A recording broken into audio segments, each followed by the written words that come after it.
मेरे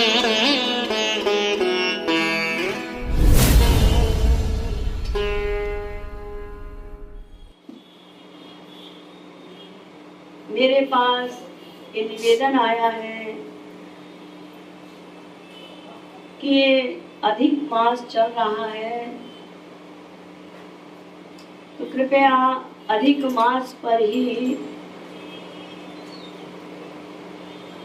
हमको समझाएं आप। तो देखिए 3 प्रश्न हैं। पुरुषोत्तम मास क्या है? पहला प्रश्न।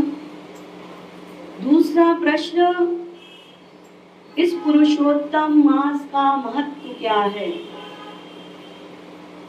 और तीसरा प्रश्न है, इस पुरुषोत्तम मास में हमको क्या करना चाहिए? ये 3 प्रश्न हैं। इन तीनों प्रश्नों का समाधान क्रम से करूंगी। तो पहला प्रश्न, ये पुरुषोत्तम मास क्या है? इस पुरुषोत्तम मास को सर्वोत्तम मास भी कहते हैं,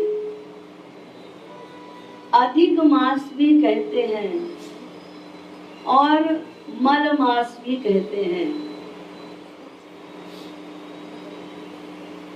सूर्य की 12 संक्रांति के आधार पर एक वर्ष में 12 महीने होते हैं और इस पुरुषोत्तम मास में सूर्य संक्रांति नहीं होती, इसीलिए इसको पुरुषोत्तम मास कहते हैं, अधिक मास कहते हैं, मल मास कहते हैं। और ये पुरुषोत्तम मास प्रत्येक 3 साल के बाद आता है। 3 साल के बाद लगभग 30 दिन का ये पुरुषोत्तम मास आता है, अधिक मास आता है। तो इसका इसीलिए और अधिक महत्व हो गया साधकों के लिए, भक्तों के लिए। पुरुषोत्तम मास के महत्व के विषय में शास्त्रों में, पुराणों में बहुत सी कथाएं बताई गई हैं, लेकिन विष्णु पुराण में एक कथा है, वो मैं आपको बताने जा रही हूँ। सतयुग में कश्यप ऋषि हुए और उनकी पत्नी का नाम दिति था। तो कश्यप ऋषि की पत्नी दिति से कश्यप मुनि के 2 पुत्र हुए, हिरण्याक्ष और हिरण्यकश्यप।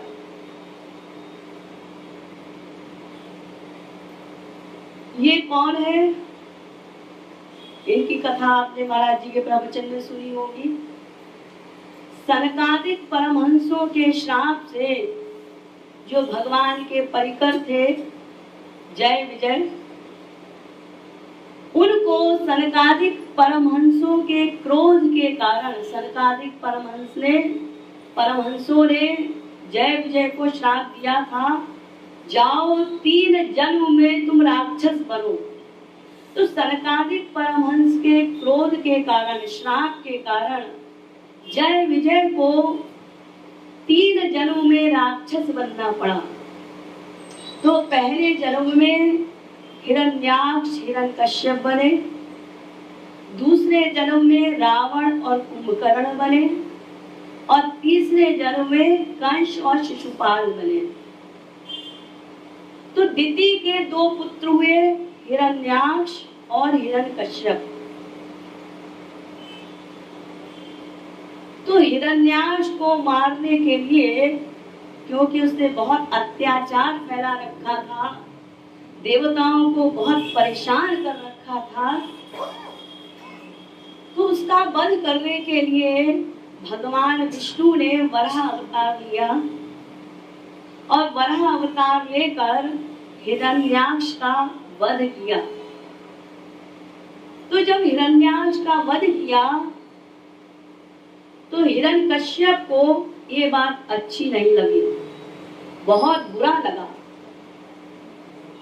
और उसने मन में भगवान विष्णु से अपने भाई का हिरण्याक्ष के वध का बदला लेने की भावना उत्पन्न हुई। तो क्या किया जाए? तो जो दैत्यों के गुरु हैं शुक्राचार्य जी, हिरण्यकश्यप शुक्राचार्य जी के पास गए और उनसे परामर्श किया। तो शुक्राचार्य जी ने हिरण्यकश्यप से कहा, अगर तुम मेरी बताई हुई तपस्या करोगे तो तुम तीनों लोकों में सबसे शक्तिशाली बन जाओगे, मृत्युलोक में, स्वर्गलोक में और नरक लोक में। इन तीनों लोकों में सबसे शक्तिशाली बन जाओगे। तो हिरण्यकश्यप ने अपने गुरु शुक्राचार्य जी की बताई हुई साधना की, कठोर तपश्चर्या किया। हिरण्यकश्यप ने इतनी तपस्या की कि इतनी तपस्या आज तक किसी ने नहीं की होगी। तो देवताओं में खलबली मच गई और ये सारे देवता ब्रह्मा जी के पास गए कि भाई हिरण्यकश्यप तो कठोर तपस्या कर रहा है, तो आप उसकी तपश्चर्या पूरी होने से पहले उसके पास चले जाइए, नहीं तो वो तीनों लोकों में सबसे शक्तिशाली बन जाएगा। तो ब्रह्मा जी ने बात मान लिया और प्रकट हो गए और कहा हिरण्यकश्यप से, बरम हुई बेटा, मैं तुम्हारी तपश्चर्या से अत्यंत प्रसन्न हूं, तो वर मांगो। तो हिरण्यकश्यप ने पूरी बुद्धि लगाकर वर मांगा। क्या वर मांगा? बड़ा लंबा चौड़ा, ना मैं दिन में मरूं, ना मैं रात में मरूं, ना मैं मनुष्य से मरूं, ना मैं राक्षस से मरूं, ना मैं पशु से मरूं, ना मैं पक्षी से मरूं, ना मैं शस्त्र से मरूं, ना मैं अस्त्र से मरूं, ना मैं घर के अंदर मरूं, ना मैं घर के बाहर मरूं, ना मैं किसी मांस में मरूं।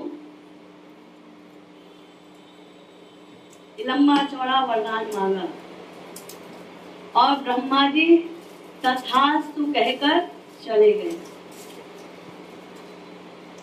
अब ब्रह्मा जी से वरदान प्राप्त करके हिरण्यकश्यप ने सोचा कि मैं अमर हो गया और अपनी अमरता के उन्माद में वो बहुत अधिक अत्याचार करने लगा और अपने को भगवान मानने लगा। स्वयं तो मान नहीं लगा, लेकिन लोगों से भी वो यही चाहता था कि मेरे राज्य में सब लोग मुझे भगवान माने। और उसका अत्याचार अत्यंत ही बढ़ गया और उसने अहंकार में भगवान विष्णु की पूजा अपने राज्य में वर्जित कर दी।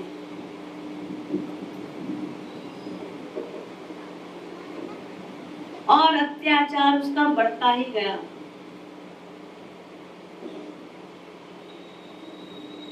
इधर हिरण्यकश्यप का ब्याह हुआ और उनके पुत्र हुए प्रहलाद। प्रहलाद जन्मजात भगवान विष्णु के भक्त थे, तो उनके पिता हिरण्यकश्यप ने प्रहलाद से भगवान विष्णु की भक्ति करने के लिए मना किया, लेकिन प्रहलाद ने नहीं माना। तो प्रहलाद ने जब अपने पिता की बात नहीं मानी, तो हिरण्यकश्यप ने अपने पुत्र को मरवाने के लिए प्रयत्न किए, बड़ी कोशिश की, लेकिन अपने कार्य में पूर्णता प्राप्त नहीं हुई हिरण्यकश्यप को। और प्रहलाद वैसे ही भगवान विष्णु की भक्ति करते रहे। तो एक दिन हिरण्यकश्यप ने कुपित होकर प्रहलाद से कहा कि मैं ही सबका नाथ हूं, अगर मेरे अलावा कोई ईश्वर है तो कहां रहता है, बताओ। तो प्रहलाद ने कहा भगवान सर्वव्यापक है, वो सब जगह रहते हैं।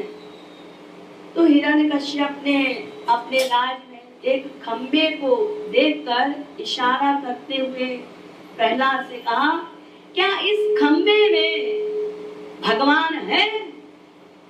तो प्रहलाद ने जोर से कहा, हाँ है, भगवान सर्वव्यापक है। तो हिरण्यकश्यप को और क्रोध आ गया और क्रोध में उन्होंने मुट्ठी से बलपूर्वक उस खंबे पर प्रहार किया। जब प्रहार किया तो खंबे में दरार पड़ गई और उस खंबे से भगवान विष्णु नृसिंह अवतार लेकर प्रकट हुए। और जब प्रकट हुए तो भगवान ने हिरण्यकश्यप को उसका वरदान याद दिलाया कि तुमने ब्रह्मा जी से वर मांगा था ना मैं मनुष्य से मरूं ना पशु से मरूं, देखो मैं नरसिंह मिक्षण अवतार लेकर आया हूं, शरीर मनुष्य का और मुंह शेर का, तो नरसिंह अवतार। भगवान ने कहा तुमने कहा था ना मैं मनुष्य से मरूं ना मैं पशु से मरूं, देखो मैं मिक्षण अवतार लेकर आ गया। तुमने कहा था वर मांगा था ना मैं दिन में मरूं ना रात में मरूं, देख लो ये संध्या का समय है। तुमने कहा कि ना मैं पृथ्वी पर मरूं ना मैं आकाश में मरूं, देखो हम अपनी जंघा पे बिठाकर तुमको मारेंगे, ठीक है ना? हाँ बिल्कुल ठीक है।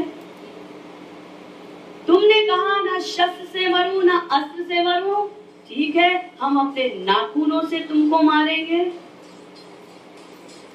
तुमने वर मांगा ना मैं घर के भीतर मरूं ना मैं घर के बाहर मरूं, तो देखो राजमहल की देहरी पर मैं तुमको मार रहा हूं, ना तुम भीतर हो ना तुम बाहर हो पूरा। और उसने वरदान में ये भी मांगा था मैं किसी मास में ना मरूं। अब एक वर्ष में 12 महीने होते हैं ना, ये बात प्रमुख है। उसने ये भी वर मांगा मैं किसी मास में ना मरूं। तो यही पुरुषोत्तम मास था, आषाढ़ वाला। तो भगवान ने कहा देख ले ये कोई मास नहीं है, पुरुषोत्तम मास में मैं तुझको मार रहा हूँ। तो ये सारा वरदान उसको याद दिलाया, अपनी जंघा पर बिठाकर अपने नाखूनों से उसके सीने को चीर दिया और उसका वध कर दिया इसी पुरुषोत्तम मास में। तो हिरण्यकश्यप का वध किया नृसिंह अवतार लेकर। इस प्रकार अपने भक्त प्रहलाद की रक्षा की और भक्त वत्सल विरध को सार्थक किया इसी पुरुषोत्तम मास में। तो हम भक्तों के लिए, साधकों के लिए ये पुरुषोत्तम मास सबसे अधिक महत्वपूर्ण है। क्योंकि इस मास में भगवान ने भक्त की रक्षा की।